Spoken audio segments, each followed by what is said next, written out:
ఓ ప్రియ సంగమా, నువ్వెన్ని దాటొచ్చావో తెలుసా? నీ కుటుంబ స్థితిగతులను దాటొచ్చావు, కులకట్టును దాటొచ్చావు, మతకట్టులు దాటొచ్చావు, సంఘకట్టులు దాటి వచ్చావు, ఆచారం అనే కట్టును దాటి వచ్చావు. ఎన్నో కట్లను దాటుకుంటూ ఈ రోజున ఎంత ధైర్యవంతురాలు అయితే నువ్వు ఈ రోజున దేవుని కోసం నిలబడగలిగావు, ఎంత ధైర్యవంతుడు అయితే దేవుని కోసం నిలబడగలిగావు. మీకు తెలుసా, మీరు అనుకుంటున్నారు మేము భయస్థులము, మేము పిరికివారమని. మీరు భయస్థులు కాదు, మీలో ఉన్నవాడు లోకంలో ఉన్నవాడి కన్నా గొప్పవాడు దైవజనమా. ఎంతోమంది మీలాగా ఈ యేసయ్యను అంగీకరించాలని ప్రయత్నం చేశారు. ఎంతోమంది యేసు ప్రభువుతో సహవాసం చేయాలని ఆశపడ్డారు.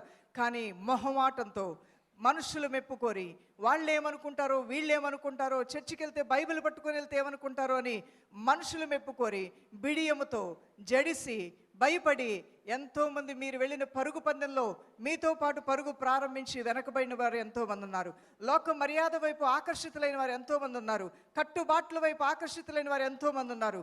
అలాంటి జనాంగం మధ్యలో నుంచి, అలాంటి స్థితిగతుల్లోంచి యేసు కోసం ఈరోజు నిలబడి మేము క్రీస్తుని నమ్మిన వారమని బాహాటముగా సాక్షాత్తంగా దేవుని కోసం నిలబడిన మీరు పిరికి వారు ఎలా అవుతారు?